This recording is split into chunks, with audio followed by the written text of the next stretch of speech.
Hi, I'm Jacob Gallucci, and right now I'd like to talk about the Baseball Hall of Fame.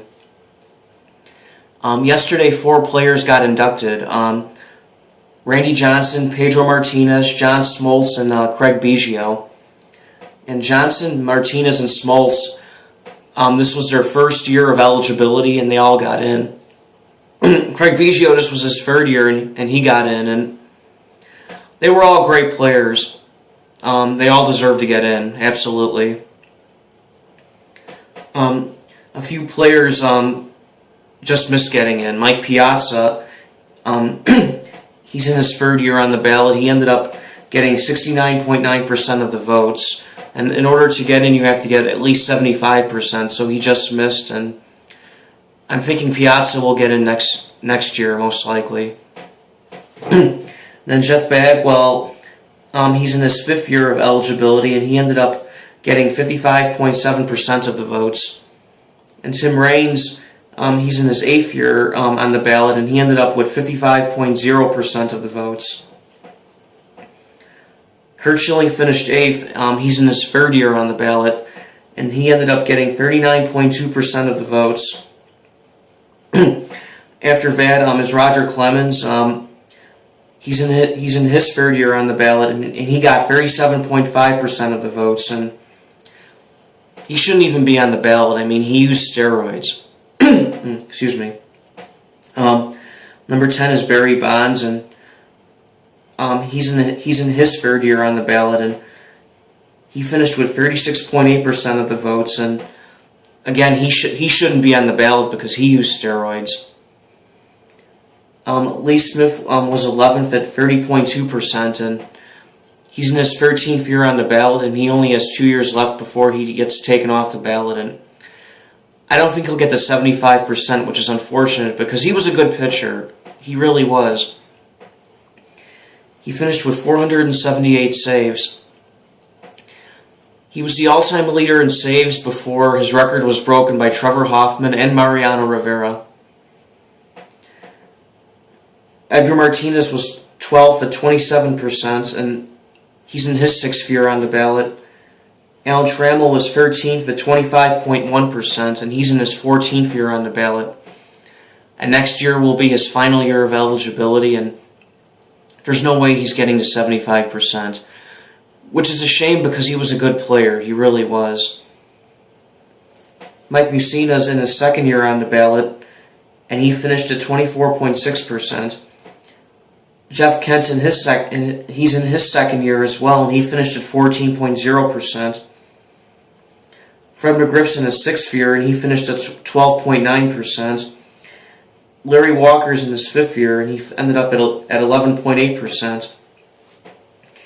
Gary Sheffield's in his 1st year, and he ended up at 11.7%. Mark McGwire's in his 9th year, and he ended up at 10%, and next year is actually his final year of eligibility.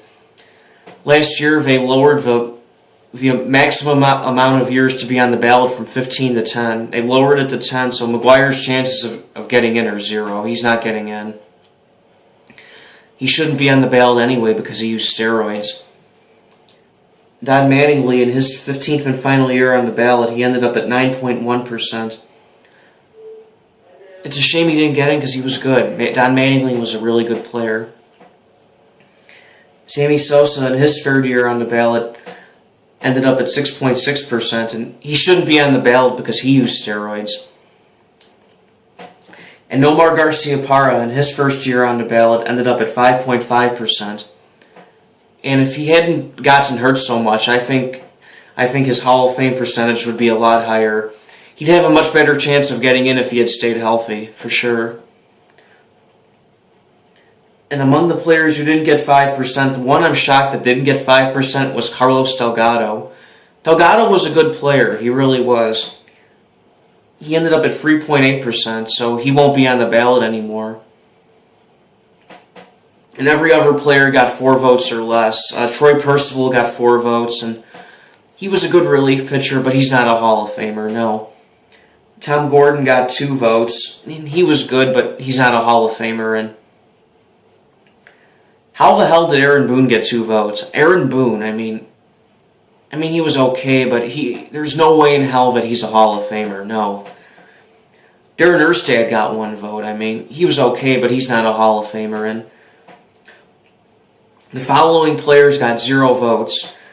Rich Aurelia, Eddie Guardado, Jason Schmidt, Jermaine Dye, Cliff Floyd, Tony Clark, and Brian Giles.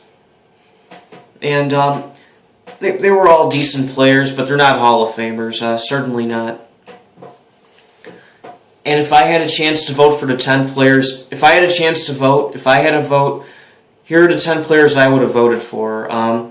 Randy Johnson, Pedro Martinez, John Smoltz, Craig Biggio, Mike Piazza, Jeff Bagwell, Tim Raines, Curt Schilling, Lee Smith, and Mike Mussina. I would not have voted for Schilling, not Schilling. I would not have voted for Clemens and Bonds because they both use steroids.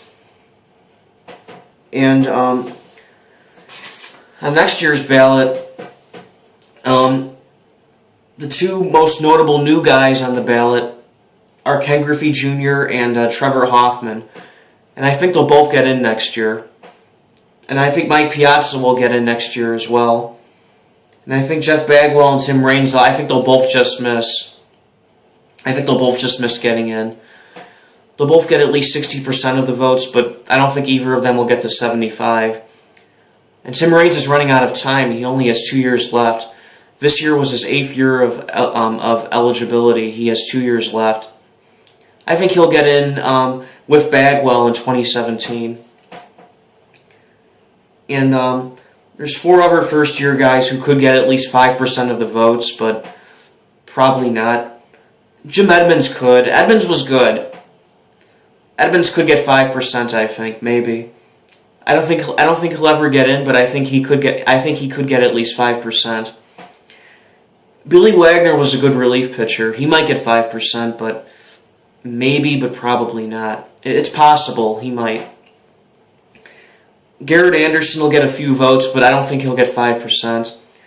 And Jason Kendall will get a few votes as well, but I don't think he'll get 5% either. And for next year's class, here are the 10 players I would vote for 2016. Ken Griffey Jr., Trevor Hoffman, Mike Piazza, Jeff Bagwell, Tim Raines, Curt Schilling, Lee Smith, Edgar Martinez, Mike Mussina, and Jeff Kent.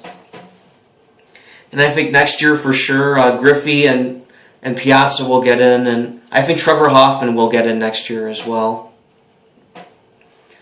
And anyway, that was my video about the Baseball Hall of Fame, and I'll be back next week with 2 new videos. And anyway, until then, take care.